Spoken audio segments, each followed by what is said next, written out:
आज श्री मोक्ष मार्ग प्रकाशक ग्रंथ से 7મા અધિકાર ઉપર આપણે સ્વાધ્યાય ચાલી રહ્યો છે. ધર્મ બુદ્ધિથી ધર્મધારક વ્યવહારાભાસી મિથ્યા દૃષ્ટિ, એના અંતર્ગત તત્વાર્થ શ્રદ્ધાનું અયથાર્થપણું. અહીંયા એમ કહે છે કે શાસ્ત્રમાં કહ્યું છે કે તત્વાર્થ શ્રદ્ધાનું સમ્યક દર્શન, તત્વોની શ્રદ્ધાને સમ્યક દર્શન કહે છે. અને એના કારણે તત્વોના નામ શીખી લે છે, પરિભાષા શીખી લે છે, ત્યાં ઉપયોગ પણ લગાવે છે, અને કદાચિત વચન યોગ હોય તો ઉપદેશ આપે પણ છે, સમજાવે પણ છે. પરંતુ તેને તત્વનો ભાવ ભાસતો, મૂળ વાત ભાવ ભાષણ નથી. કેમ કે પંડિતજી લખે છે, અને ત્યાં તો તે વસ્તુના ભાવનું જ નામ તત્વ કહ્યું છે. ત્યાં એટલે ક્યાં? તત્વાર્થ શ્રદ્ધાનમ. તત્વાર્થ શ્રદ્ધાનમમાં તત્વાર્થોની શ્રદ્ધા કરવાની છે. તો તત્વાર્થોની શ્રદ્ધા કરવા માટે બે શબ્દ છે, તત્વ વત્તા અર્થ. તો જે પદાર્થોની શ્રદ્ધા કરવાની છે તો તત્વની ઓળથી કરવાની છે. વસ્તુની શ્રદ્ધા કરવાની છે તો એના ભાવની ઓળથી કરવાની છે. અને જો ભાવનું જ ભાષણ ના હોય, એ ભાવમાં શું કરવાનું છે, શું કહ્યું છે, અર્થાત તો એ આ પ્રમાણે જ છે, અન્યથા નહીં એવું ભાષિત ન થાય તો પ્રતીતિ કેવી રીતે કરશે? ઘણી વાર આપણે લઈએ છીએ કે તત્વાર્થ શ્રદ્ધાનમાં એકલા તત્વની શ્રદ્ધાનો પણ નિષેધ કર્યો અને એકલા અર્થની શ્રદ્ધાનો પણ નિષેધ કર્યો. કોઈ કે એકલા પદાર્થની શ્રદ્ધા કરી, માનો કે કોઈને જલની શ્રદ્ધા, કોઈ આ પાણી છે, અમને ખબર છે આ પાણી છે, અમને પાકી શ્રદ્ધા છે કે આ જ પાણી છે, પણ એ પાણીના ભાવની ખબર ના હોય કે અગ્નિનાશક આનામાં એક ભાવ છે એ ખબર ના હોય તો અગ્નિના શમન કરવાના પ્રયોજનની સિદ્ધિ કેવી રીતે કરે? બરાબર છે. અને કોઈને ભાવની ખબર હોય કે અગ્નિનાશક આમાં ભાવ છે, પણ આ ભાવ કોનામાં છે? દુનિયામાં એક એવો ભાવ છે, દુનિયામાં એવું એક તત્વ છે કે જે અગ્નિને શમન કરી શકે છે, પણ એ ભાવ ક્યાં મળે? કે પાણીથી અભેદ છે, પાણીમાં મળે છે, એ ખબર ના હોય તો એના પ્રયોજનની સિદ્ધિ કેવી રીતે? આ બહુ જ વિસ્તારથી નવમાધિકારમાં સમજાવ્યું છે. નવમાધિકાર બહુ મહત્વપૂર્ણ છે.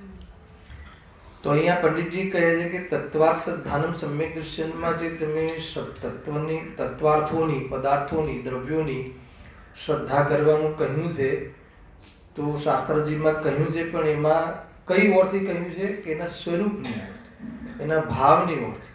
હવે તમને ભાવ જ ખબર ના હોય અને ખબર હોય તો નિર્ણય ના હોય, હે ને? અને નિર્ણય હોય તો પછી ભાવાસન રૂપ એનો અભ્યાસ ના હોય, આગળ એનું પોષણ ના હોય તો કાર્ય નહીં થાય.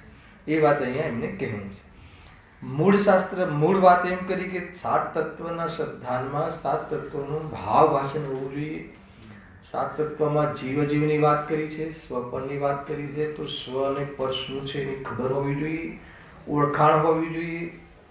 અને ઓળખાણની સાથે સાથે એવું ભાષિત થવું જોઈએ કે આ જ હું છું અને આ હું નથી. અને એવું ભાષિત થવું જોઈએ તો પ્રતીતિનો પ્રસંગ આવે અને તો જ પછી આગળ કાર્ય થાય છે. જો અહીંયા એમને પેજ નંબર 229 ઉપર આપણે અડધો પેરેગ્રાફ લીધો હતો, એમાં સંગીતનું ઉદાહરણ આપ્યું હતું ભાવભાષણને સમજાવવા માટે. જો ઉપર લખ્યું છે ને, તેથી ભાવ ભાષા વિના તત્વ સિદ્ધાંત ક્યાંથી હોય? તો ભાવ ભાષું શું છે? ભાવ ભાષણનું ભાવ ભાષણ કરાવો. સીધો પ્રશ્ન એ છે. ભાવ ભાષણ કરવા તૈયાર છે, ભાવ ભાષણનું પણ ભાવ ભાષણ હોવું જોઈએ ને, કે ભાવ ભાષણ એટલે શું? અમને તો બધી ખબર છે, તો એનું નામ ભાવ ભાષણ નથી. અમને તત્વોની પરિભાષા ખબર છે, અમને પૂરી જાણકારી છે, ઇન્ફોર્મેશન પૂરી છે, તો એનું નામ ભાવ ભાષણ નથી. ન તો કે એનું ભાવ ભાષણ નથી. ભાવ ભાષણ વાસ્તવમાં શું છે? ઓળખાણ. અને એમાં સામાન્ય અર્થ કરીએ તો શ્રદ્ધા ગર્ભિત જ્ઞાન. શ્રદ્ધા ગર્ભિત જ્ઞાન એમ પણ કહેવાય. જો એ લખ્યું છે કે કોઈ સંગીતનું ઉદાહરણ આપ્યું હતું કે કોઈને સંગીત સંબંધી કોઈને કોઈ જ્ઞાન મેળવે કે આ સંગીતમાં તાલ આમ હોય છે, સૂર આમ હોય છે, એ સંબંધી બરાબર શાસ્ત્રીય અર્થાત તો સંગીત શાસ્ત્ર સંબંધી એને પંડિત બની જાય, એને સંબંધી જાણકારી હોય. પરંતુ જ્યારે ઓરિજિનલમાં આ સૂર છે અને આ તાલ છે એનું ઓળખાણ ન હોય તો એનો લાભ શું થાય? એ લખ્યું છે, જેમ કોઈ પુરુષ ચતુર થવા અર્થે, ચતુર થવા એટલે માસ્ટર્સ થવા અર્થે સંગીતમાં સંગીત શાસ્ત્ર દ્વારા સ્વર, ગ્રામ, મૂર્છના, રાગનું સ્વરૂપ અને તાલના ભેદો તો શીખે છે. આ તો ખ્યાલ હશે બધા સૂર શું છે, તાલ શું છે, રાગ શું છે, રાગિણી શું છે, એ બધી વાત છે. પરંતુ સ્વરાદિનું સ્વરૂપ ઓળખતા નથી. પણ સ્વરનું સ્વરૂપ ખ્યાલ નથી કે આ સ્વર આ સૂરમાં છે, આ સ્વર આ તાલમાં છે, એ ખબર નથી. ભાવભાષિત નથી, ઓળખાણ નથી. ટૂંકમાં એક પ્રકારની થિયરી ખબર છે એમ સમજી લો. અને સ્વરૂપ ઓળખાણ થયા વિના અન્ય સ્વર આદિને અનસ્વર આદિ રૂપું માને છે, તો કોઈને કાંઈ ખબર પડી જાય. કોઈ સ્વરમાં કોઈ સ્વરની કલ્પના કરે. એને આમાં એક કોઈ ઉદાહરણ આપે છે કે જે નકલ કરવામાં પણ અકલ જોઈએ. હાલા ને, માન લો કે બધા પર જવાબ લખી નાખે બધા, પણ કયા પ્રશ્નની સામે કયો જવાબ છે એ ખબર હોવી જોઈએ. એ વાત છે ને, એને ખબર નથી. એમ એ અહીંયા કહે છે, અથવા સત્ય પણ માને તો નિર્ણય કરીને માનતો નથી. નિર્ણય કરી એને સંબંધી નિર્ણય નથી અને તેથી તેને ચતુરપણું થતું નથી. હવે આ ઘટાવે છે આપણે મૂળ પર સિદ્ધાંત. તેમ કોઈ જીવ સમ્યક્ત્વી થવા અર્થે શાસ્ત્ર દ્વારા જીવાદી તત્વોનું સ્વરૂપ શીખી લે છે, પરંતુ તેના સ્વરૂપને ઓળખતું નથી અને સ્વરૂપ ઓળખાણ સિવાય અન્ય તત્વોને અન્ય તત્વરૂપ માની લે છે, અથવા સત્ય પણ માને તો ત્યાં નિર્ણય કરીને માનતો નથી, તેથી સમ્યક્ત્વ થતું નથી. તો એને સમ્યક તો હોય નહીં. ટૂંકમાં ત્યાં સુધી આવી ગયો હોય, જ્ઞાનના લેવલ ઉપર એની ક્લેરિટી હોય, એની સ્પષ્ટતા બી હોય, બધું જ હોય, પણ ભાવવાસિત ન થાય. જેમ કે કોઈ છોકરાને એમ કહીએ કે તારા પિતા પાસે 5 અરબ રૂપિયા છે, 5 અરબ રૂપિયા છે, 5 અબજ રૂપિયા છે, તો 5 અબજ રૂપિયામાં એનો શું ભાવ હશે? હે ને? એમ કે તારા ઘરમાં 5 ચોકલેટ છે, તો એને ભાવવાસિત થાય. તેને વસ્તુનો ભાવ જ ભાષણ નથી ને, ખબર જ નથી આ વસ્તુ સ્વરૂપ શું છે. અને પછી ખબર હોય તો નિર્ણય કરતો નથી, આ મોટું અપલક્ષણ છે. અને નિર્ણયનું પોષણ કરતો નથી. એ રીતે માન લો કે આત્મા ચૈતન્ય સ્વરૂપ છે અને આ શરીર છે જડ સ્વરૂપ. પણ ચૈતન્ય સ્વરૂપ છે એ હું છું એમ ઓળખવાનું. આ હું છું. પરિભાષાઓ કરી દે, વ્યાખ્યાન આપી દે, એને બરાબર. એમાં આ છોકરાઓ જે આ નાટક આદિ આપણે સાંસ્કૃતિક પ્રોગ્રામમાં કરાવીએ છીએ ને, નિમિત્ત ઉપાદાનનું નાટક, જેમ કે સુરગઢમાં કર્યું, અનેક પ્રકારના નાટકો, સિદ્ધાંતવાળા નાટકો કરવામાં આવે છે. બહુ છટાથી બોલે, બહુ જ એને હે ને પૂરી રીતે એનું ભૂલ કર્યા વગર એનું નિરૂપણ કરે, બધું જ કરે, હે ને સરસ એક્ટિંગ કરે, હેલા કે નહીં? અને સરસ એક્ટિંગ ને સરસ નાટક કહેવાય છે ત્યાં. આ બધું હું તમને વ્યંગમાં કહું છું, હેલા કે નહીં? આ એક્ટિંગ છે, વ્યવહારાભાસ, સ્વરૂપ નથી ને ખબર જ નથી. શું જોરદાર નાટક કર્યો આ છોકરાઓએ, નિમિત્ત ઉપાદાન. પછી દીકરાને પૂછ્યું, બેટા ઉપાદાન શું છે? કાર્ય ઉપાદાનથી, હા ઉપાદાનથી જ થાય, હેલા કે નહીં? પછી એને પૂછીએ કે આ તારે એક પહેલો નંબર આવ્યો, કોના કારણે આવ્યો? તો કે એવા એક ટીચર હતા ને બહુ સરસ, એમના કારણે આવ્યો. તો ઉપાદાનથી કાર્ય થાય છે, એનું ભાવ ભાષણ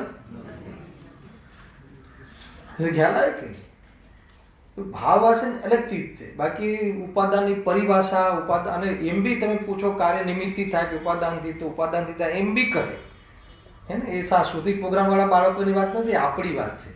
હું અહીંયા પૂછું ને, અર્પિત કામ શાનાથી થાય? તો કે ઉપાદાનથી થાય, બરાબર.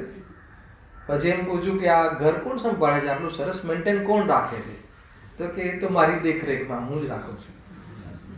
તેનું ભાવ ભાષણ કદાચિત નિમિત્ત પ્રધાન કથન એમ આવે, પરંતુ એમ માને છે જી, હે ને?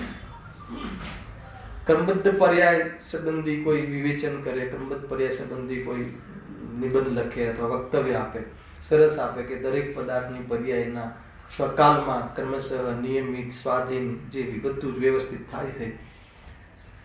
અને પછી એમ કે પછી છેલ્લે લાસ્ટમાં એમ કહે આ ક્રમબદ્ધ પર્યાયનો જે નિબંધ છે ને કોણે લખ્યો? છે કે મેં લખ્યો.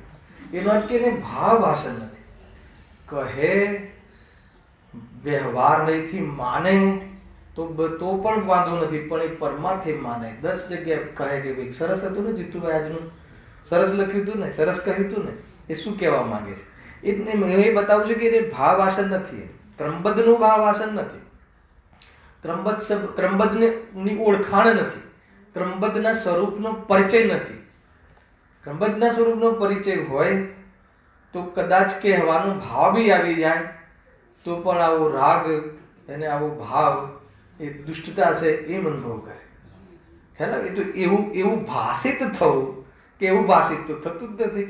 તો ક્રમબદ્ધ વિશે ગમે એટલું એને જાણકારી હોય તો શું થઈ ગયું? એનાથી જાણકારી પૂર્વ ભૂમિકાની પાત્રતાની પરિસ્થિતિ છે. જાણકારી સુધી કોઈ ધર્મ નથી. ધર્મના પૂર્વ જાણકારી, યથાર્થ જાણકારીનો રોલ નથી એમ નથી કે હું, પણ યથાર્થ જાણકારી સુધી આવી જાય તો એમાં કોઈ ધર્મ થઈ જાય એમ નથી. એ મૂળ વાત છે, સમજવા જેવું. હવે છે ને આ બધી બાબતો ક્યાંય ને ક્યાંય આપણને ટચ કરતી હોવી જોઈએ, આપણા પર આંગળી ઉઠી શકે કે આટલું બધું લોકોને સમજાવીએ છીએ, સમજીએ છીએ, હે ને?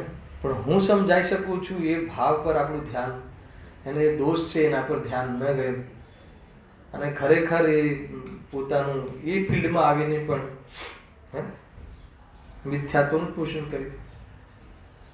એક જ છે, હું દુકાન ચલાવું છું ને હું બધાને સમજાવું છું, એ બંનેમાં કયો ભાવ સારો?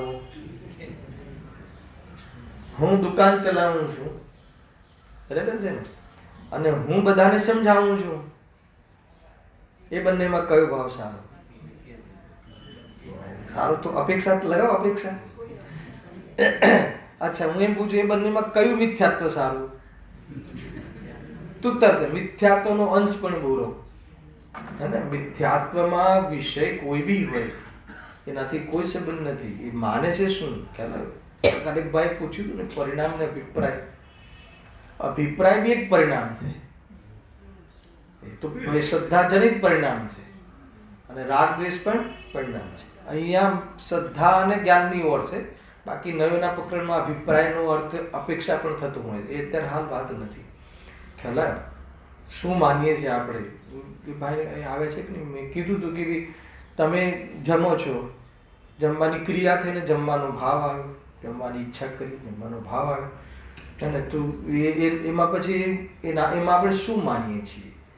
એ શું માનીએ છીએ એ અભિપ્રાયની ઓરથી જવાબ મળશે. શું માનીએ છીએ? મજા આવે છે, સુખ મળે છે, એનાથી આયુષ્ય ટકે છે, હે ને? ભોજનથી શું થાય છે? આયુષ્ય ટકે છે. આ બધું જે આવું જે માન્યતા, આવું કોઈ વિચારમાં બી નથી આવતું. વિચારમાં તો ભોજન કરવું છે, આ ભોજન કરવું છે, અને જે ભોજન કરવું છે એ સંબંધી વિકલ્પ, અને વધારેમાં વધારે આ ભોજન ભાવે છે, અને આ ભોજન મને અનુકૂળ છે, આ ભોજન મારા શરીર માટે અનુકૂળ છે, પરંતુ એના કારણે હું જીવું છું, એવી જે માન્યતા, એના આધાર ઉપર આ બધા કાર્યો થાય છે. એના કારણે મને આનંદ મળે છે, એના કારણે હું સુખી છું, એના આધાર ઉપર, એના બળ ઉપર આ કાર્ય થાય છે. આપણે રોજ દુકાને જઈએ છીએ, એનો આધાર કોણ? રોજ દુકાને હોશે જઈએ, થોડું વિશેષણ એડ કરીએ. રોજ દુકાને હોશે જઈએ છે, એના પાછળ કોણ વર્કિંગ કરે છે ખબર છે કોઈ? ગમે એટલું થાકીને આવીએ, રાત્રે નુકસાન કરીને આવીએ, પણ બીજા દિવસે એટલી જ વિશ્વાસથી જઈએ છીએ, તો એની પાછળ કોણ કામ કરે છે? મિથ્યાત્વ કામ કરે છે. ખોટી શ્રદ્ધા કે નહીં, હું કમાઈ શકું છું, હું ગમે એમ કરીને કરીશ ને બધું સરખું કરી લઈશ. શું સરખું કરશું? બધું સરખું જ છે, એટલું જ માનવાનું છે. એ ભાવવાસન છે. હવે ભાવવાસન ન થાય ત્યાં સુધી કંઈ કામ કાર્યકારી નથી થતું. કોઈ કે ભાવવાસન કરવા શું કરવાનું એ બતાવી દો. અમને તો સીધા પ્રયોજનથી મતલબ છે, તો જવાબ બી એવો જ આપે ને, ભાવવાસનમાં ભાવવાસન કરવાનું. માન લો કે આ ચૈતન્ય સ્વરૂપ હું છું, એને પોતાનું માનવું જોઈએ, તો એનો પોતાનો માનવા માટે શું કરવું જોઈએ? બતાવો, તમે જ જવાબ આપો. એને માનવા માટે આ મારું છે માનું, તમે શું કરો? પેલું તમારું ઘર જે છે એને પોતાનું માનવા માટે શું જાપ કરાવો છો, ક્લાસ કર્યો છે, શિબિર લગાવો છો, ધ્યાન કર્યો છે? મારું છે માનો છો. એ મારું છે માનવા પહેલા કેમ મારું છે એ સંબંધિત થોડીક ચર્ચા, વાર્તા, વિચાર વિમર્શ કરવામાં આવે છે. અને જ્યારે એમાં ખરી ઉતરે વાત, પછી મારું છે મારું છે માનવા માટે શું કરો છો એ કહો. ભાવવાસનની તાકાત લગાવો, પછી મારું છે માનવા માટે શું કરે? પછી અલગથી બેસો છો? એના માટે કોઈ ખાસ પ્રક્રિયા છે? સહજ છે, બુદ્ધિપૂર્વક નથી. બુદ્ધિપૂર્વક તો એનું પહેલા જેટલું સમજવાનું હતું એ સમજી લીધું. હવે બુદ્ધિપૂર્વક સમજવામાં કેટલા વર્ષ લગાવે, અને ત્યાં કેટલો ટાઈમ લગાવીએ છીએ? ફટાફટ જોઈ લીધું, આ છે, આ મારા એગ્રીમેન્ટમાં મારા નામનું છે, આ સાઇન કરેલી છે, એ બીએમસી નો થપ્પો છે, બધું બરાબર છે. અને અહીંયા આપણે જેને જેટલા વર્ષ લગાવ્યા હોય ચંદ્રકાંતભાઈ, ખ્યાલ નક્કી કરવા માટે હજુ આપણે સમજી રહ્યા છીએ. નક્કી થઈ બી ગયું હોય તો પોષણ માટે આ ક્રિયા ચાલુ છે. એ રીતે બુકિંગ કરાવવું જોઈએ. ટોકન મની, સમ્યક દર્શન ટોકન મની, બહુ જોરદાર વસ્તુ છે. હા, શું કહે છે? અથવા સત્ય પણ માને છે તો ત્યાં નિર્ણય કરીને માનતો નથી, તેથી તેને સમ્યક્ત થતું નથી. વળી જેમ કોઈ સંગીત શાસ્ત્રાદિ ભણ્યો હોય વા ન ભણ્યો હોય, પણ જો તે સ્વરાદિ સ્વરૂપને ઓળખે છે તો તે ચતુર જ છે. સાંભળજો, આ બહુ સામાન્ય વાત નથી. તમને એમ લાગશે કે આ સ્વાધ્યાયની વાત ઉડાઈ દીધી, અમારા પક્ષથી વિરુદ્ધ વાત કરે છે, તો તું તને સ્વાધ્યાય વાળો શું કામ માને છે? આપણે લોકો મુમુક્ષુ, આપણને સ્વાધ્યાયી માનીએ છીએ, અન્ય લોકો સ્વાધ્યાયી ક્રિયાકાંડી. આપણે ફેરફાર. સ્વાધ્યાય શું છે? ક્રિયાકાંડ નથી. સ્વાધ્યાય બી ક્રિયાકાંડ છે, બાહ્ય ક્રિયા છે. જ્ઞાન, બાહ્ય શાસ્ત્ર અભ્યાસ બી બાહ્ય કાર્ય છે. ભાઈ, સ્વાધ્યાયનો નિષેધ નથી. સ્વાધ્યાય કરીને શું કરવું એ વાત બતાવવામાં આવે છે. કદાચિત કોઈની બુદ્ધિ આગળ આવો થોડો, કોઈની બુદ્ધિ થોડી કમજોર હોય, તો એને વિશેષ ન સમજી શકતો હોય, તો ભાવવાસનથી કામ થઈ જાય છે. એ મેં કહે છે. તો તેમ કોઈ શાસ્ત્ર ભણ્યો હોય વા ન ભણ્યો, પેલું ખ્યાલ આવે ને, સંગીત શાસ્ત્રાદિ ભણ્યો હોય વા ન ભણ્યો હોય, જો તે સ્વરાદિના સ્વરૂપને ઓળખે છે તો તે ચતુર જ છે. ઘણી વાર એને ખ્યાલ નથી હોતો કે આને આ તાલ કહેવાય, અને આ સુર કહેવાય, આને આ રાગિણી કહેવાય, ને આ કોમલ કહેવાય, ને આ કહેવાય, બધા જે શબ્દો છે ને એને ખ્યાલ ના હોય, પણ એ સંબંધી એને અભ્યાસ હોય. ઘણા ગામડેથી છોકરાઓ આવેલી વાંસળી વગાડે, રોડ ઉપર વગાડે, પછી ડાયરેક્ટર એને લઈ જાય અને જીવન બની જાય, સ્ટોરી બની જાય. તો એને ખબર નથી હોતી કે વાંસળીમાં એને વગાડે છે બરાબર, તો એને ભાવવાસન છે કે અહીંયા ઢલાન છે, અહીંયા આ છે, પણ આને આ નામનો સુર કહેવાય અને આ નામનું તાલ, એ નામ ખબર નથી. એટલે જેમ કે પ્રાણીઓને ખબર હશે, માન લો કે મિથ્યાત્વ ને કોઈ પશુ છે, કોઈ મતલબ કે બેલ છે, તો એ હું બેલ છું એમ શબ્દથી અનુભવ કરતો હશે, પણ એ જે પોઝિશન મને મળી છે, પર્યાય જે પડી છે, આ મારું સ્વરૂપ છે, બોલ્યા વગર મારું છે, જેમ મારું છે અનુભવવું હોય એમ અનુભવ કરે છે. બસ એ જ તો ભાવ આસન છે, હે ને. કોઈ એને કશું પશુને તો શું ખ્યાલ આવે, આ પારકું છે ને ભરાયું છે ને, તો આ માન લો કે આ સ્વ છે ને પર છે, શબ્દોથી ખ્યાલ ના હોય, પણ પોતાનાપણું ને પારકાપણાનું ભાવ આસન હોય ખ્યાલ આવે. એને શરીરમાં પોતાપણું હોય તો પોતાપણા પ્રમાણે અનુભવ કરે છે, એ રીતે છે, એનાથી જ કામ થાય છે. એ લખ્યું છે. ઘણા જીવો એવા હોય છે કે એને કંઈ ખ્યાલ ના હોય, પણ એને અભ્યાસ એને જોઈને શીખી લીધું હોય, પછી એ પ્રમાણેના તાલ સુર આવતા હોય તો એનું બરાબર સંગીત હોય, એ રીતે લખી લો. પણ જો તે જીવાદિના સ્વરૂપને ઓળખે છે, તેમ કોઈ શાસ્ત્ર ભણ્યો હોય વા ના ભણ્યો હોય, હે ને, આમાં ઉલટું નહીં લેતા. હવે શાસ્ત્ર ભણ્યું હોય કે ના ભણ્યું હોય તો આપણે ભણવું ના ભણવું માટે કોમેન્ટ નથી, હે ને. માન લો કે ભણ્યો હોય તો બી એને શું કરવું જોઈએ એની વાત છે. પણ જો તે જીવાદિના સ્વરૂપને ઓળખે છે તો તે સમ્યક દૃષ્ટિ છે. જેમ હિરણ સ્વર રાગાદિના નામ જાણતું નથી પણ તેના સ્વરૂપને ઓળખે છે, તેમ અલ્પબુદ્ધિ જીવાદિકના નામ જાણતો નથી પણ તેના સ્વરૂપને ઓળખે છે કે આ હું છું, આ પર છે, આ ભાવ બુરા છે, આ ભલા છે, એ પ્રમાણે સ્વરૂપ આ રીતે ઓળખવાનું છે. આત્મા ચૈતન્ય સ્વરૂપ છે, પર અને પર્યાયોથી ભિન્ન છે. કેવલ જ્ઞાનની પર્યાયનો બી શુદ્ધાત્મામાં ભાવ છે, રાગને તો અડતો એ નથી, હે ને. જેટલી તાકાત હોય અધ્યાત્મની, આમ એમ લાગે કે જાણે આખું અધ્યાત્મ આનામાં પેસી ગયું એવું લાગે આપણને, જબરજસ્ત વર્ણન કરે. પણ આ હું છું,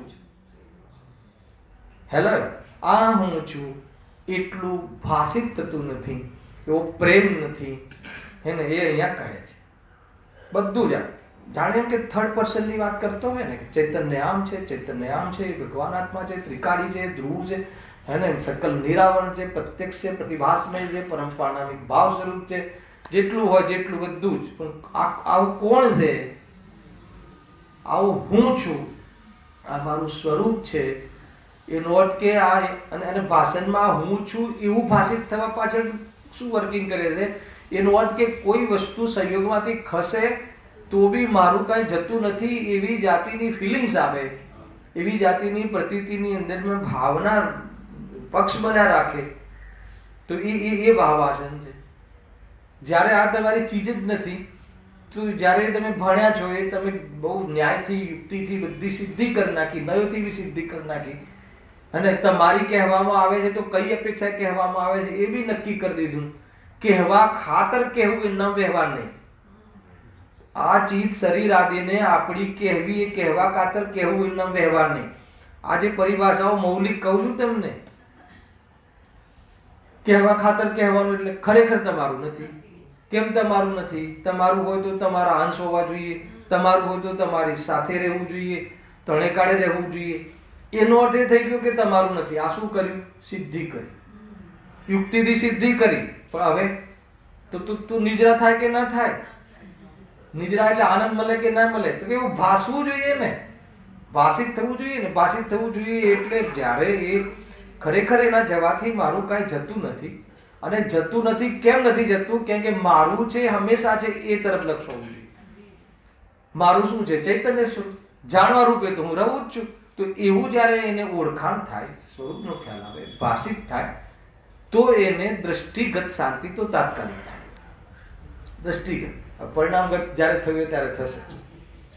હેલા આ રીતે છે. બહુ જોરદાર. આ હું છું, આ પર છે, આ ભાવ બુરા છે, આ ભાવ ભલા છે. આ ભાવ બુરા છે એવું ભાષિત થવું જોઈએ.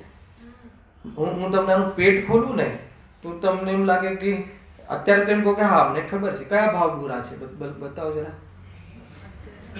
હિંસા, જૂઠ, ચોરી, કુશી, રિગ્રેસ, બરાબર છે, ભોગ આદિના ભાવ બધા બુરા છે, બરાબર. કહું 12 આપણા પૂજન છે ને, એ ભાવ ભલો છે કે બુરો છે? બોલવામાં તાકાત પડે છે, ભાવ વાસન તો બહુ દૂરની વાત. હવે બોરો છે એનો અર્થ કોઈ પાપ પુણ્યનો ભેદ નથી કરવો. મુક્તિનું કારણ નથી, એ અપેક્ષાએ બોલ્યો છે. હવે મુક્તિનું કારણ નથી એનો અર્થ કે તમને ત્યાં બી તમને બંધન લાગવું જોઈએ. હવે બંધન લાગવું જોઈએ એટલે કોઈ દુકાને જવાની હે ને એની અપેક્ષાએ બંધન લાગવું જોઈએ એમ નહીં. તો પૂજામાં બી બંધન લાગે, પણ ક્યારે બંધન લાગે કે ઘરે મહેમાન છે, ઘરે આ કામ છે, એને બંધન લાગે. એ બંધન નહીં, બંધન એમ લાગે કે આમાં બી આકુરતા છે. ખરેખર તો આમાં જાણવા સ્વરૂપ છે, આમાં જે જ્ઞાન થયું, આ પૂજા છે, આ ભગવાન છે, આ રાગ આવ્યો, એનું જે જાણવું થયું, સાક્ષી ભાવ જાણવું થયું એ મારી હયાતી છે, એ મારું સ્વરૂપ છે, એ ભગવાન છે, એ ભગવાન આત્મા છે. અને પૂજાનું જાણવું થયું એ ભગવાન આત્મા કે ભગવાન આત્માનું જાણવું થયું એ ભગવાન આત્મા, કાંઈ ખબર નથી. અરે જાણવું થયું એ કોણ છે? જાણવું થયું એ ભગવાન આત્માનું પ્રતિનિધિત્વ કરવા વાળું જ્ઞાન તત્વ છે. હવે કોને જાણવા રૂપે પરિણમે છે એ તો ગેયોની ઓરથી જ્ઞાનનો પરિચય છે, જાણવા રૂપે પરિણમે છે. અચ્છા, રાગને જાણે આત્મા કે જીવને જાણે આત્મા કે જાણે તે આત્મા? બહુ ભારે પડી જાય. અરે જાણે જીવ સ્વપર પ્રકાશન સ્વરૂપ છે, એ વાસ્તવમાં જ્ઞાનનું સ્વરૂપ છે. તો જાણવા રૂપે પરિણમે છે એનો અર્થ કે રાગ રૂપે પરિણમે છે. એ પરિણમતો હોવા છતાં એ આપણે બોલી દઈએ છીએ હું નથી, પણ હું નથીમાં એ આકુરતા છે એટલે હું નથી. અને આકુરતા ભાષિત થાય એનો મેં તમને આધાર આપ્યો કે આકુરતા ભાષિતનો આધાર શું છે? તત્વબેઝ હોવો જોઈએ. એ તો જલ્દી ઘરે જવું છે, 12 વાગી ગયા એમ નહીં. એને આકુરતા એટલે જાણવા રૂપે રહેવા રૂપ. આમાં મારું જો કોઈ બી ચીજમાં આકુરતા ક્યારે લાગે ખબર છે તમને? બતાવું. આકુરતાનો ભાવ આવે, હર ચીજનો ભાવ આવે. આકુરતા ક્યારે લાગે કે પ્રયોજનની સિદ્ધિ ના થાય ને ત્યારે આકુરતા લાગે. હવે એનાથી પ્રયોજન શું છે? આપણી મુક્તિ, સુખ, મુક્તિ, મુક્ત થવું ને, અબંધ અવસ્થા. હવે એમાં તો બંધાયો. કયો બંધ છે? ભાવબંધ. કર્મ તો દેખાતા જ નથી, પણ ઉપયોગ એંગેજ રહ્યો ને. એવી કોઈ અવસ્થા હોય કે જ્યાં ઉપયોગ જાણે પણ એંગેજ ના રહે, તો ફિનિશ થઈ ગયું, ત્યાં તો વર્ગ હતું. તો કેવી અવસ્થા સંભવ છે? કે આ સંભવ છે. કેવી રીતે સંભવ છે? તો કે ભાવાસ સ્વપરનું, આશ્રવનું, આત્માનું. જ્યાં તમને તમારું પ્રયોજન ખ્યાલ આવી ગયો ને, ખ્યાલ આવવો જોઈએ, સ્વરૂપ બંધાવવું જોઈએ. પછી પેલા રહે ને શું કે જે કમજોરીના ભાવ આવે, તો કે કમજોરીના ભાવ આવે કે અનંત અનુબુદ્ધિ ના આવે, એને નથી કોઈ મતલબ નથી, એ મારા છે જ નહીં. કારણ કે જે ચીજમાં મારું પ્રયોજનની સિદ્ધિ થતી નથી. હવે આ તો મેં બહુ થોડી સૂક્ષ્મ વાત કરી કે આપણે તો સ્થૂળમાં બી અટવાયા છીએ કે માનો કે બહારમાં રજનીભાઈ ઇન્કમ બહુ થાય કે ઓછી થાય હે ને, તો એનાથી આપણા પ્રયોજનમાં એનું શું યોગદાન છે? તો હવે બહારમાં સંયોગો આવે કે જાય કે ઘટે કે વધે, તો એનાથી કોઈ પણ પ્રકારનું હે ને ત્યાં ઇમ્પ્રેસ થવામાં શું મતલબ? તો જ્યારે તમને આ ખબર પડી જાય, ભાવભાષિત થઈ જાય, તો જીવ નોર્મલ રહે છે, એના સિવાય ન થાય. બધું જાણે ને જાણવામાં જ વાસ્તવમાં ઉપયોગ લગાવી દે છે, પણ એને ભાવભાષણનો ઉપયોગ લગાવે છે. ભાવભાષણ થવું જોઈએ. હવે ખ્યાલ આવે ભાવભાષિત કેવી રીતે કરું? અરે સ્વયં અગ્નિમાં હાથ નાખીએ તો બળાય, એમાં કોઈને પૂછવાનું છે? અગ્નિમાં હાથ નાખીએ તો બળાય કે ના બળાય, તો એમાં પૂછવાનું છે કોઈને? તો રાગમાં આકુરતા થાય છે, એને એમ કે ઉપયોગ એંગેજ રહે છે, એમાં તો કોઈ ઉપયોગ એને એંગેજ રહે છે, અને એ એંગેજ રહે છે એ પ્રમાણે સિદ્ધિ બી નથી થતી. ભલા કે આપણે તેવું લાગવું જોઈએ કે 100 જ પૂજામાં આવવા જોઈએ. ભગવાનના જોવા પહેલા તો 100 જણ આવે છે કે નહીં એ જોવાનો વિકલ્પ આવે છે. ખ્યાલ આવ્યો કે નહીં ભાઈ? બહુ બધી બાબતો છે. હું સ્થૂળમાં નથી જતો, કેમ કે સ્થૂળ ભૂલો યા નથી એમ સમજી લઉં છું.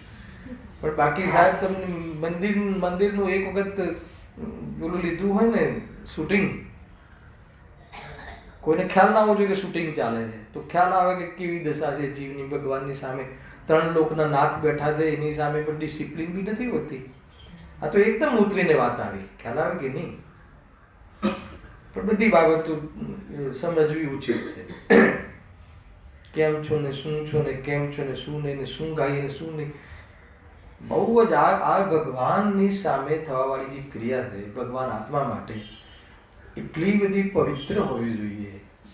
એટલી બધી વાસ્તવમાં ડિસિપ્લિન અને એટલી એટલી એટલી એકદમ ઈમાનદાર વાળી હોવી જોઈએ. હવે આટલામાં તમે સમજી લેજો. ભાવ વાસનના પહેલાની પ્રક્રિયા કીધી તમને, અને જ્યાં ભાવ વાસિત થાય ત્યાં પછી ભક્ત અને ભગવાનના ભેદ નથી રહેતા, એ પ્રતીતિ આવી જાય છે. તો કે શુદ્ધોપયોગ ચિંતા નહીં કરે, એનું નામ શુદ્ધોપયોગ કહેવાય કે ના કહેવાય, એનું નામ સમાધિ કહેવાય કે ના કહેવાય, એને જેને શાસ્ત્રો લખવા હશે લખશે, પણ તને થઈ જશે. માન લો કે આ હું જ છું, આ ભલા બુરા મતલબ કે એક માત્ર વિતરાગતા જ ભલી છે. રાગ કેટલું બી કશાયની મનતા હોય કે તીવ્ર હોય, મારા મને એનું કોઈ પણ યોગદાન મારા જીવનમાં નથી, એવું જે ભાષિત થાય એનું ભાવ વાસન. હવે આ ભાવ વાસન કહેવાય કે ના કહેવાય એ તારે શું કામ જાણવું છે? એ તો જેને શાસ્ત્ર લખવા હશે લખશે, ચિંતા નહીં કર. આમ કામ કરે એમાં એ રીતે છે. જો બહુ સરસ શિવભૂતિ મને રાતનું ઉદાહરણ પણ આપ્યું છે અહીંયા આપણે ભાવ પાવનનો ઉપયોગ એંગેજ પણ રાગ દ્વેષ હે ઉપયોગ એંગેજ રે પણ આકુરતા ન થાય. હા, ઉપયોગ એ વસ્તુ ખોલો એંગેજ રહે છે ને આપણો ઉપયોગ તો એંગેજ રહેશે, જાણે પણ એંગેજ ના રહે. જાણે પણ એંગેજ ના રહે, એટલે રાગ દ્વેષ રહિત જાણે. આપણે જાણીએ છીએ પણ જાણ કેવી રીતે એંગેજ રહીને જાણીએ છીએ. અને ઇન્વોલ્વમેન્ટ ખાલી એંગેજ નહીં, પાછું ખાલી ઉપયોગ ત્યાં લક્ષમાં એમ નહીં. જો ઓર સપોર્ટ કર્યો તમે, ખાલી લક્ષ છે જાય છે એટલું જ નહીં, ઇન્વોલ્વમેન્ટ સાથે એટલે કે આ હું જ કરું છું, આ મારું જ મેનેજમેન્ટ છે હે ને, એવી માન્યતા પૂર્વક એમ. અથવા અમે તમે કીધું, માન લો કે કોઈ એમ કે તો એક બે જણ માટે વાત થઈ ને, પણ જે લોકો એને ફોલોઅપ કરે, ભાઈ અમે જો તમે બોલાવ્યા હતા ને એટલે આવ્યા, અમે તમને ફોલો કરી રહ્યા છીએ, એ માની અને ઉપયોગને એંગેજ રાખે છે. એટલે માન્યતા તો પહેલા એને ખ્યાલ આવે તમને. હાલો કે તમે હેન્ડલિંગ કર્યો છો તો તમે તમારો ઉપયોગ એંગેજ કર્યો કે ભાઈ ચલો અહીંયાથી માઇક લઈ જાઓ, પૂજન પાઠ ખોલો, આ સુધી તો ઉપયોગ એંગેજ કર્યો. તો ઉપયોગ એંગેજ કર્યો એ તો ત્યાં લક્ષ કરીને એંગેજ છે. પણ શ્રદ્ધા કે હું હેન્ડલ કરું છું, જબરજસ્ત બોરીવલ્લી વાળા જીવો માટે હું તો ભગવાન છું એમ એ માની લીધું, એ માનવા પૂર્વક થાય છે. તો તમે કહો એ તો એક બે ચાર જણને એ તો લીડર છે, બાકીના લોકો તો બાકીના લોકો એમ કે ભાઈ અમે જુઓ તમે બોલાવ્યા ને અમે આવી ગયા, એ બી એંગેજ થયા. ચલો ક્યાં બેસવાનું છે, શું કરવાનું છે, શું ગાવાનું છે, કયું પાનું કયું આ બધું ઉપયોગ એંગેજ કર્યો ને. ક્રિયાની ઓરથી હું તમને બતાવું છું, પરિણામની અને આપણે અભિપ્રાય તો એંગેજ કર્યો, તો એ લક્ષ કર્યું એટલે કશાયમાં ઉપયોગ એંગેજ છે. પણ એ પાછું શું કે ભાઈ તમે બોલાવ્યા છીએ અને અમે આવ્યા છીએ અને અમે બરાબર ડિસિપ્લિન વાળા છીએ, એ માન્યતા તો છે જ પાછી. તો એ પ્રમાણે આખો સંસાર ચાલે છે. આપણને એમ લાગે કે ધર્મનું પેકેજ છે, પણ એ લાગે એ સંસારનું પેકેજ. પ્રોબ્લેમ માન્યતામાં છે ને, ઉપયોગમાં તો એ તો થવાનું જ છે. ભલે થાય પણ એ અભિપ્રાયની સાથે એંગેજ છે ને, પકડવાનો અભિપ્રાય જ પકડવાનો છે. એટલે એંગેજ તો એક શબ્દમાં કહેશું ને કે ભાઈ જાણે પણ એંગેજ ના રહે. તો એંગેજ ના રહે એમાં બે ભાગ પડે છે, એક તો માન્યતા સહિત એંગેજ અને એક માન્યતા વગર એંગેજ. તો માન્યતા વગર એંગેજ ની તો આપણે હાલ ચર્ચા નથી કરવી, પણ આપણે જ્યાં જ્યાં એંગેજ રહીએ છીએ, આપણો ઉપયોગને જ્યાં બી બ્લોક કરીએ છીએ, આપણા ઉપયોગને જ્યાં બાંધીએ છીએ, આપણા ઉપયોગને જ્યાં સમર્પિત કરીએ છીએ, તો શ્રદ્ધા સહિત કરીએ છીએ કે શ્રદ્ધા વગર કરીએ છીએ? શ્રદ્ધા વગર તો થાય જ નહીં. એકત્વ માન્યા વગર રાગ થાય જ નહીં. પણ એકત્વ છૂટી ગયા પછી જે રાગ થાય છે એ પડોશી વાળો કાલે, તો એ પડોશી વાળા રાગની બહુ ચિંતા નહીં કરવાની. એની ચિંતા એટલે ના થાય કેમ કે જ્ઞાની પછી જ્ઞાની થઈ ગયો હોય છે અને જ્ઞાની એને રાગ રૂપે અનુભવ જ નથી કરતો. રાગ એટલે પોતાના સ્વરૂપ તરીકે અનુભવ નથી કરતો, એને દુઃખરૂપ જ અનુભવ કરે છે. એનું કોઈ એનાથી કોઈ લાભ માનતો જ નથી, એટલે એની નિજરાત થતી હોય છે. એ ભાવ કેવી બી ક્વોલિટીનો હોય. અજ્ઞાની મંદિરમાં બેઠો હોય તો આનંદ ભાવ હે ને એને ભાવ વધારતો હોય છે, અને જ્ઞાની ભોગોમાં હોય તો પણ એ ભોગના ભાવ એના સંસાર વધારવાનું કારણ નથી બની શકતું, કેમ કે અભિપ્રાય રૂપ એંગેજ નથી. એને 15 ભાવ ફિક્સ થઈ ગયા, માન લો સમય દ્રષ્ટિ થઈ ગયું એટલે ભાવ ફિક્સ થઈ જાય ને, અધિક કેટલા બધા ફિક્સ થઈ જાય. હવે માનો લો કે કોઈ બી ભાવ કરતો હોય, મંદિરમાં આવેલો હોય કે ચાહે વેપાર પર બેઠો હોય, એનો કોઈ પણ ભાવમાં એ તાકાત નથી કે એને 15માંથી 16મા ભાવમાં લઈ જાય. 15માંથી ઘટીને 14 થઈ રહ્યા છે. એનો અર્થ કે એનો હર ભાવ ભાવના અભાવમાં હેતુ બને છે. તો કેવી રીતે?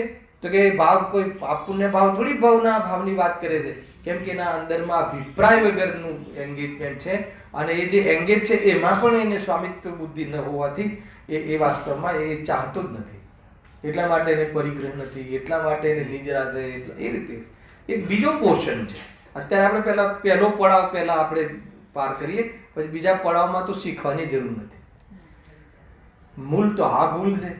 આપણે ઉપયોગને એંગેજ કરી ધાર છોકરાઓને મોટા નાના કરવા કે જેવી એમને સાર સંભાળ રાખવા માટે તો ઉપયોગ ત્યાં લગાવ્યો છે. તો મારું માનીને લગાવ્યો છે કે મારું માન્યા વગર લગાવ્યો છે? કેવી ફિલિંગ થાય છે? એમાં પરાયાપન આવે છે. પરાયાપનનો અર્થ એ નથી કે એને સ્કૂલમાં મૂકવા ના જવું. શું કહ્યું? નહીં તો એમ કે ભાઈ ચલો તમને આપણે કીધું છે ને બાળકોની સાર સંભાળ કે આ ઘરની દેખરેખ, એમાં પરાયપન આવું એટલે દેખરેખ રાખવાનું છોડી દેવું એની વાત નથી. કોણ છોડે ને કોણ પકડે? અરે એ જે ભાવ આવે છે એ ભાવ અને તું શું છે એ ભાવ સાથે તારે કાંઈ લેવા દેવા નથી. એ ભાવના ઓરથી કાર્યની સિદ્ધિ થતી નથી. એ ભાવમાં આકુરતા છે. આ પ્રમાણે એનું ભાષિત થાય, ભાવ ભાષણ થાય તો એને હીનતા અને અધિકતાથી તો બચી જાય. આવે ને તો અભ્યાસમાં આવે ત્યારે આવે ને. ધારણા જ્ઞાનમાં આવે, અભ્યાસ જ્ઞાનમાં. અનુભવ જ્ઞાન પછી થાય. અભ્યાસ જ્ઞાન અત્યારે શિક્ષા છે, અને એ પછી તમને ભાષિત થશે એ અભ્યાસ જ્ઞાન છે, અને પછી પ્રતીતિમાં જતું રહે છે. કોઈ બી તમે લોકની અંદર બી એવું છે, જે અન્ય પદાર્થોમાં બી તમે શ્રદ્ધાન કરો છો ને, તો એના પહેલા તમે એને શીખો છો કે આ કેવી રીતે મારું છે, કેવી રીતે આમ છે, કેવી રીતે આમ. અને એના પછી એનો અભ્યાસમાં આવે છે કે નહીં આ તો આપણા પક્ષમાં જ વાત આવે છે, અને પછી પ્રતીતિ આવી જાય છે. તો એ પ્રમાણે આપણો સંસાર આપણે ડેવલપ કરીએ છીએ. તો એ રીતે આ બાજુ ડેવલપ થવાનું છે. સાધન એક જ છે, એ સાધનનો પ્રયોગ યથાર્થ હોવો જોઈએ. હે ને? સાધનનો પ્રયોગ, સાધનનો યુટિલિટી એક યોગ્ય ફિલ્ડમાં, અધ્યાત્મના ફિલ્ડમાં, અને અધ્યાત્મના ફિલ્ડમાં બી કેવી હોવી જોઈએ? યથાર્થ હોવી જોઈએ. અધ્યાત્મના ફિલ્ડમાં બી આવી ગયા લોકો, અને યથાર્થ પ્રયોગ નથી એટલે આ ભાષોભા થયા. એકાંત ઊભું થયું. એકને મુખ્ય કરવાની જગ્યાએ એકને, જો જ્ઞાનમાં મુખ્ય ગણ હોય છે એને જ્ઞાનમાં જ નિષેધ કરી નાખ્યો, અને પ્રવૃત્તિમાં નિષેધ કરી નાખ્યો. નિષેધ દૃષ્ટિમાં, વિધિ નિષેધમાં શ્રદ્ધા આવે છે. જ્ઞાન નહીં, જ્ઞાન તો આધાર છે. એટલે ગુરુદેવસિંહ વારંવાર કહે છે કે બાકીના ધર્મોને ગૌણ કરીને નિષેધ કરી, અને શું કરી નાખ્યો? નિષેધ કરી નાખ્યો. નિશ્ચયના આશ્રયથી વ્યવહારનો નિષેધ થાય છે. હાલાકે કે નહીં? તો વગર નિશ્ચયના આશ્રય વ્યવહારનો નિષેધ કરી નાખ્યો, નિશ્ચયાભાસ. અને નિશ્ચયના આશ્રય વગર વ્યવહારનો આશ્રય લીધો, વ્યવહારાભાસ. ક્યાંય ને ક્યાંય ફસાયેલું છે. આ ફિલ્ડમાં આવીને પણ એકાંત કરે છે. કઈ શુદ્ધ આત્માની વાત કરતો હોય એટલે જ્ઞાની એવું થોડી છે. વાત કરવાનું નામ જ્ઞાની ક્યાં છે? આત્મા બોલી જ શકતો નથી એમ અનુભવ કરે જ્ઞાની. બોલવાના કાલમાં ગુરુદેવસિંહ બોલતા જાય ને કહેતા જાય કે આત્મા બોલી શકતો નથી એવું બોલીને કહે. હવે એ આપણને સમજમાં આવવું જોઈએ, ભાવ ભાષણમાં આવવું જોઈએ.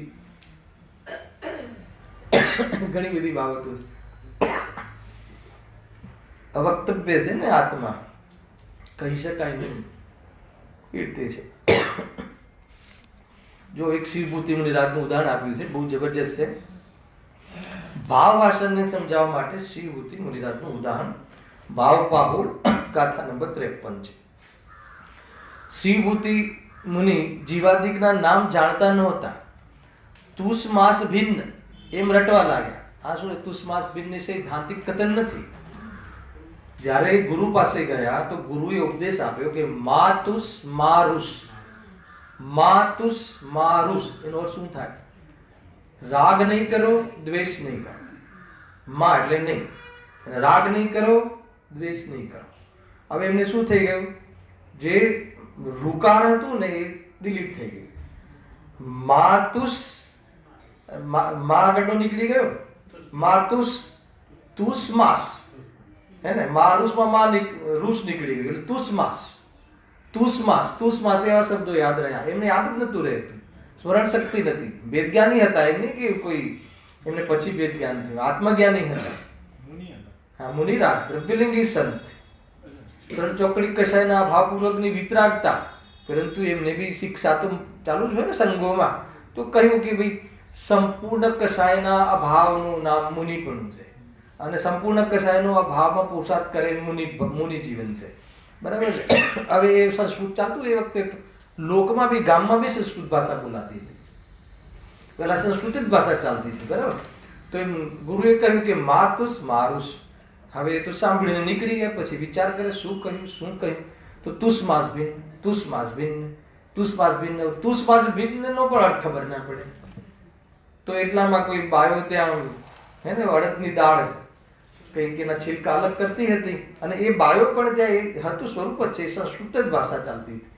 હે ને, તુસમાસ ભિન્ન, તુસ એટલે છિલકા, માસ એટલે અડદ. કોઈ બેને પૂછ્યું શું કરે છે, કે તુસમાસ ભિન્ન કરું છું. શું કહ્યું? હવે આચાર્ય કહ્યું તો છોડી દો. હવે આ એમનું ભાવાસ, તુસમાસ ભિન્ન કરવું છું, છિલકા અને દાણા ભિન્ન કરવું છું. હવે ભાવવાસન ક્યાંથી? અને અંદરમાં આત્મજ્ઞાન તો હતું, પરંતુ આ દેહ અને આત્મા ભિન્ન છે એ પરિણમનમાં તો હતું, ઉપયોગમાં નહોતું. તો ઉપયોગ ત્યાં લાગી ગયો. ઉપયોગ લાગી ગયો, કેવળ જ્ઞાન લઈ લીધું. હેલા ગજબ છે. એનું ઘણી વાર કહું, મારા ઘરે તો ઘણી વાર કહું, આ બહુ બધા બહેનો બહુ સૂક્ષ્મ ભણે, બહેનોમાં સૂક્ષ્મ અભ્યાસ બહુ થતો હોય છે. તું ક્લાસોમાં જઈને આવે ને ખબર ના પડે એટલે પરેશાન થઈ જાય. એને એટલી બુદ્ધિ ના ચાલે ઘણા બધા ઊંચા ન્યાયો ને આ. તો હું કહું કે દેહ ને આત્મા ભિન્ન છે. આજે છે ને આ આપણું નથી, આપણા આશ્રય નથી, આપણે એના આશ્રય નથી. એ માસ છે, જળ છે, માટી છે. બરાબર છે. એમાં આપણી આજ્ઞા ચાલતી નથી, અને જાણવા રૂપે તો હંમેશા રહે છે. તો જાણવા રૂપે રહે છે એ આપણું સ્વરૂપ છે. એટલી ખબર પડે અને એનું પોષણ થયા રાખે તો કાળસુખ પર્યાય બી આવી જશે, ત્રિકાળી દુર્ભગવાન આત્મા બી આવી જશે, બધું જ આવી જશે. હે ને, કોઈ વક્તવ્ય આપવું હોય તો તૈયારીઓ કરવી પડે. અનુભવ કરવા માટે પરિભાષાઓ ગોખવી ના પડે. અહીંયા ભાવાસનની વાત છે. હે ને, રટ્ટા મારવાની વાત નથી. હે ને, ઓલું તોતા જેવું નહીં, રામ રામ બોલે ને, એને શીખવાડી દીધું કે કોઈ બી મહેમાન આવે તો શું કરવાનું? રામ રામ કહેવાનું, રામ રામ કહેવાનું. અરિહંત દાખો આપણે જે બી હોય રામ રામ કરવાનું શીખવાડી દીધું. હવે ત્યાં રામનો ફોટો પડ્યો હોય અને રામના ફોટા પર ઉભો રહીને ગંદકી કરતા કરતા મહેમાનને રામ રામ કહે છે, તો બતાવો એને રામનું ભાવાસન છે કે નહીં? ખ્યાલ નથી આવતું? ખ્યાલ આવે જીતુભાઈ? થોડું આગળ કહું, આપણે કોઈ બીને આપણે ફોન કરીએ ને પહેલા શું કહીએ છીએ? જય જય. પછી શું કહીએ છીએ? ના ખ્યાલ આવે? જય જિનેન્દ્ર કહેવા પાછળનો ઉદ્દેશ શું છે ખબર છે? કે હવે હું તમને જે વાત કહીશ ને એ ન્યાયસિદ્ધ કહીશ, ભલે વ્યવહારની હોય, ભલે વેપારની હોય. પણ આપણે શું કે જય જિનેન્દ્ર સાહેબ, પેલી 5 પેટી પડી છે, મંગાવો છો? ના ખ્યાલ આવે? નામ જય જિનેન્દ્ર અને કાળા પૈસા મંગાવવાની વાત કરે છે, તો એ જય જિનેન્દ્રનું ભાવાસન નથી. બહુ સામાન્ય વાત નથી, બહુ વિચાર કરજો, તમને એમ ખ્યાલ આવશે કે જે ભાવવાસન ને એના પહેલાની પાત્રતામાં બી તું આપણે છીએ કે નહીં. બહુ ખતરનાક વાત છે. જય જિનેન્દ્ર કહેતા સામેવાળાને આપણે કમિટ કરીએ છીએ કે હવે હું જે પણ કોઈ વાત કરવા વાળું છું એ નીતિ ન્યાયથી કરી શકું. તો જય જિનેન્દ્ર બોલવું નહીં, ખાલી ખ્યાલ જય જિનેન્દ્રને યાદ, ભગવાનને યાદ કરવા પાછળ જ શું? ભગવાનની સાક્ષીમાં હું તમને વાત કરવા વાળો છું. બહુ શેડ્યુલ ચાલે છે ને, જય જિનેન્દ્ર, આવતા જિનેન્દ્ર, જતા જય જિનેન્દ્ર, સ્મશાને જતા અરિહંત સિદ્ધ, મંદિરમાં આવતા અરિહંત સિદ્ધ, સ્મશાને જવા વાળું અરિહંત સિદ્ધ જુદું, મંદિરમાં આવવા વાળું અરિહંત સિદ્ધ જુદું. હરાવે કે નહીં? મરણ પથારી કોઈ જે મળદું પડ્યું હોય ત્યાં રાજા રાણા છત્રપતિ અલગ, મંદિરમાં રાજા રાણા છત્રપતિ અલગ. આ સામાન્ય વાતો નથી, સંસારની સમાજની વિકૃતિ બતાવું છું. હવે એ તો આપણે અંત સમયમાં યાદ કરે તો એવું બધું જ હોય, આખું જીવન એનામય હોવું જોઈએ, ત્યારે આ બધી વાતો ખુલે છે ને ખીલે છે. એના પહેલા કાંઈ દમ નથી. ભાવ વાસનની વાત, ભાવ વાસન બસ એ કે બસ સભા આવી એટલે માઇક લઈ લેવું ને 4 શબ્દ કહી દેવાના, કાંઈ નહીં. શું બોલે છે, શું કહે છે, કેવી રીતે કહે છે, એને બોલાયા વગર બોલે છે.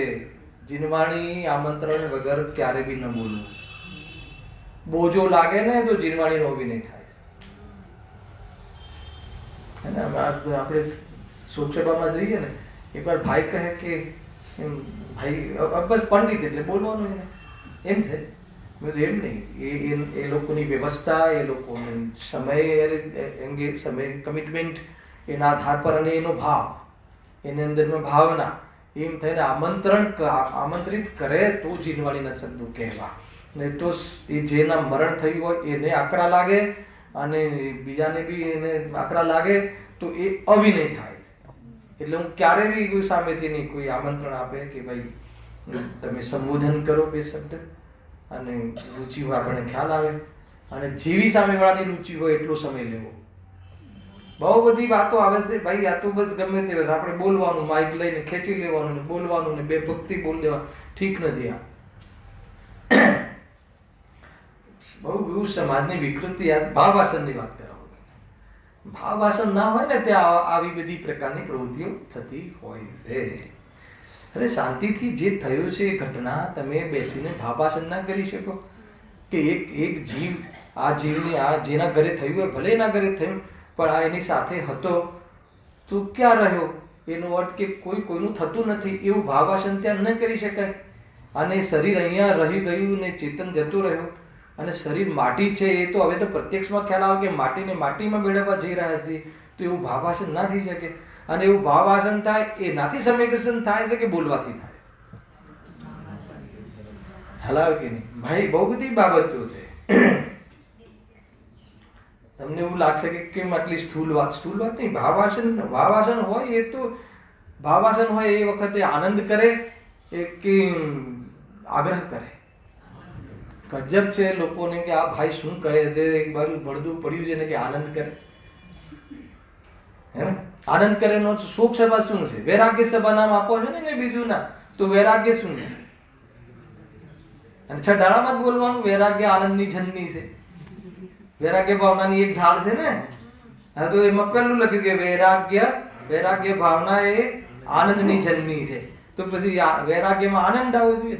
આનંદ એટલે ત્યાં ખ્યાલ આવ્યો ને કે ખરેખર આજે તો આનંદ થઈ ગયો, ખ્યાલ આવ્યો કે શરીર આપણું છે જ નહીં, અરે આ રાગ પાછળ હું સમય બગાડું, શાબાશ. ખ્યાલ આવ્યો કે નહીં? આ છે ભાવવાસન. અને એટલો ખ્યાલ આવી ગયો હોય તો પછી આની પાછળ શરૂઆત ક્યાંથી થાય કહું? ભાવવાસનનું થોડો ટોપિક લઉં. બહુ મોટો ટોપિક છે, પંડિતજીએ તો આગળ ચાલુ કરી દીધું છે. ભાવવાસન કે જ્યારે એ ખ્યાલ આવે કે આ તો માટી જ છે, તો સૌથી પહેલા ક્યાં લાગે છે ખબર છે? એનો બ્લોક ક્યાં લાગે છે? કે બધી જ્યારે રાગ આવે શરીર પ્રત્યે રાખવાનો, ખવડાવવાનો, પીવડાવવાનો, તો સૌથી પહેલા ભક્ષ અભક્ષનો વિવેક આવી જાય. અને એ ન આવે તો એને આ માટી છે એનું ભાવવાસન નથી. ખ્યાલ આવે જીતુભાઈ? દહીંવાળા તો હોવા જ જોઈએ.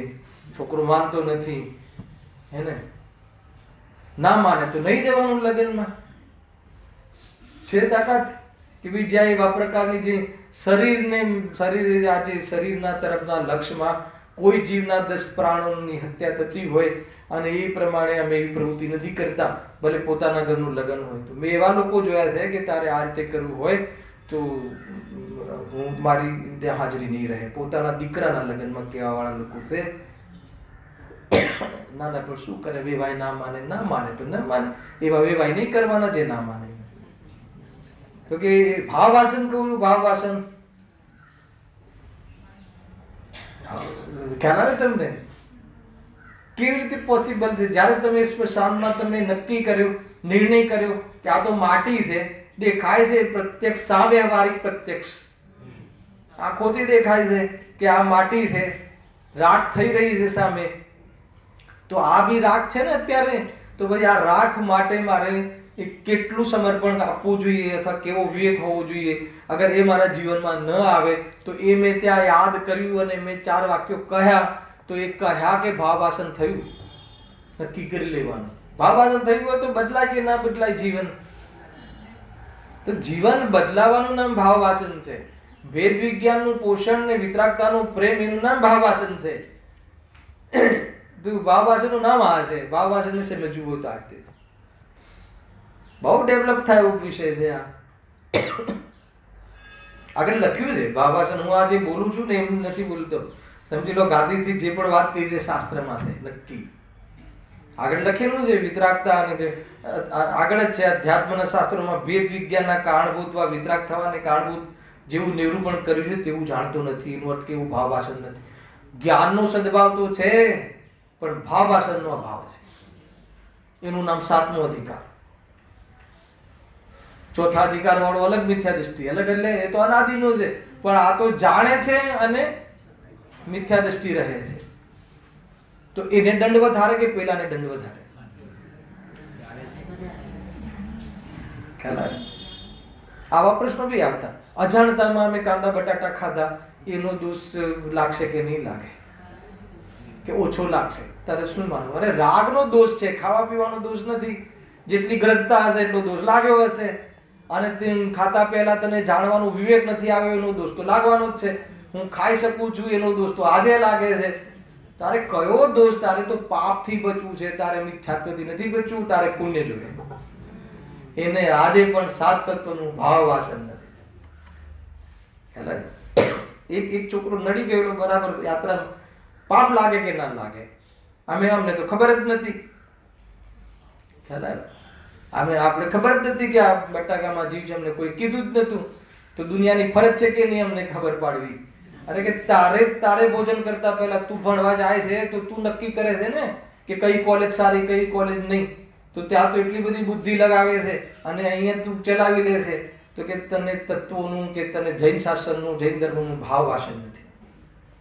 ભાઈ આ તો નીચે ઉતરીને બી વાત કરીએ તો ભાવવાસન ક્યાંથી ભાવ ભાસવું જોઈએ? આ ધર્મ આપણને આમ બોલી જઈએ કે ભાઈ એને બહુ જ દુર્લભ છે પણ દુર્લભતાનું ભાવવાસન.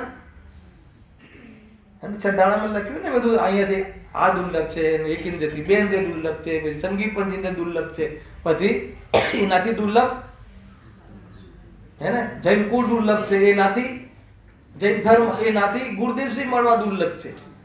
તો એ દુર્લભતાનું ભાવવાચન કેવી રીતે? હજુ બી જળની ક્રિયા કહી અને તું પાપનું પોષણ કરે છે, કાં તું આ વ્યવહારમાં આભાસ કરે છે અને તું કહે છે કે ગુરુદેવસિંહ દુર્લભ છે મળવા, તો એનું ભાવવાસન તને નથી. ખ્યાલ આવે કે નહીં? ભાઈ સમજવું પડશે. હું અચાનક કોઈના ઘરે આવી જાઉં તો તમારે સ્પેશિયલ મને ના પૂછવું પડે કે ભાઈ આ ચાલશે કે ના ચાલશે. એવું જીવન હોવું જોઈએ.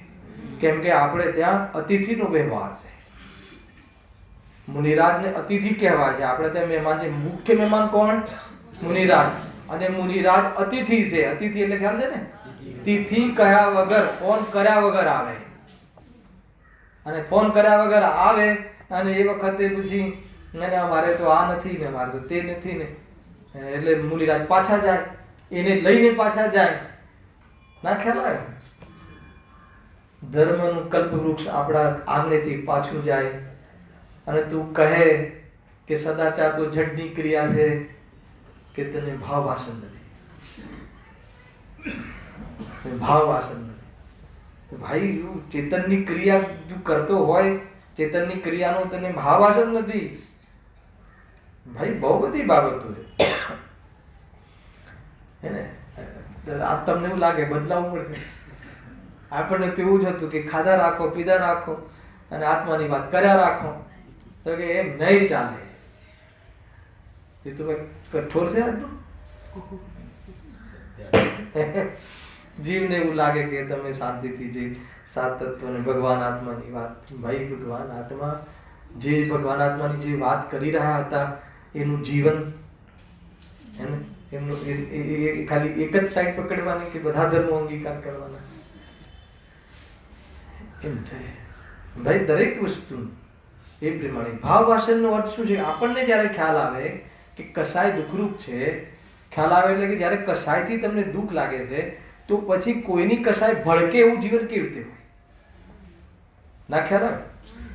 મેં નિર્ણય કર્યો કે કસાય દુઃખરૂપ છે, રૂપિયા ન હોવા એ દુઃખરૂપ નથી, એકત્વ દુઃખરૂપ છે, ક્રોધ આદિ દુઃખરૂપ છે. જ્યારે મેં નક્કી કર્યું તો મારા જ કોઈ મિત્રનો, મારા જ કોઈ સાધર્મીનો કસાય ભડકે એવું મારું જીવન, એવી મારી મન વચન કાયની ચેષ્ટા કેવી રીતે હોય શકે? એવું હોય તો કસાય દુઃખરૂપ છે એનું ભાવ વાસન ખ્યાલ આવે છે? ગુણ અને દોષ, અચ્છા દોષ છોડવા લાયક છે, ગુણ ગ્રહણ કરવા લાયક છે, એનું ભાવ વાસન થયું ક્યારે કહેવાય? કોઈના દોષોને લઈને નિંદા કરીએ તો કહે છે કે તને ગુણ દોષના વિભાગનો ભાવ વાસન નથી. દોષ કઈ ચર્ચા કરવા લાયક છે? હલાવ્યું કે દોષ તો છોડવા લાયક છે. તો કોઈના દોષોને લઈને હંમેશા જે વ્યક્તિને જોવે ને, આમ હતું, પેલા આમ હતું, પેલા આમ હતું, અરે પેલા આમ હતું પણ હવે બદલાયો છે એ નથી જોવાનું તારે. જનરલી બધા હવે મુંબઈમાં કે આ કે જે બધા આવ્યા હોય તો પહેલા તો નુક્કડની પોઝિશન હતી દરેકની. જે કોઈ એકાદ બે જણ કોઈ ઘરની અંદરથી ધારામાં આવ્યા હોય બધા નુક્કડ પર બેઠા હોય ને પછી આ માર્ગમાં આવ્યા હોય તો હવે આ માર્ગમાં અર્પિત કે આ સમ્યક કે કોઈ બે પહેલા આગળ બેઠા હોય કે આ એ ભાઈ છે આમ હતા. કોઈ દિવસ ભગવાન મહાવીરમાં આ મારી છતાં એમ કઈ દર્શન કરે છે? અરે આ એ જ મારી છે, અને એના કરવા હોય તો અરે મારી જ હોવા છતાં મહાવીર બની શકાય છે, એના માટે યાદ કરવામાં આવે. ભાઈ તને ભાવ વાસન નથી, તને દોષોનું ને ગુણોનું ભાવ વાસન નથી, અને વેદ જ્ઞાનની પ્રવૃત્તિ તારા જીવનમાંથી નષ્ટ થઈ ગઈ છે. જ્ઞાનની પ્રવૃત્તિ ખૂબ વધારી પણ વેદ જ્ઞાનની પ્રવૃત્તિને નો પ્રારંભ જ ના કર્યો, એનો અર્થ કે તને ભાવ વાસન નથી.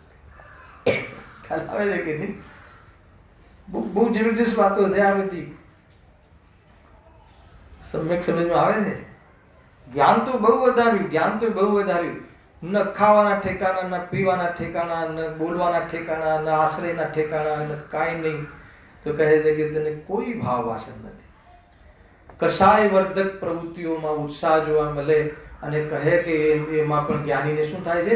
નિજરા થાય છે. તો કે તને જ્ઞાનીને જે ભોગના ભાવમાં નિજરા થાય છે એ કથનનું ભાવ વાસન નથી.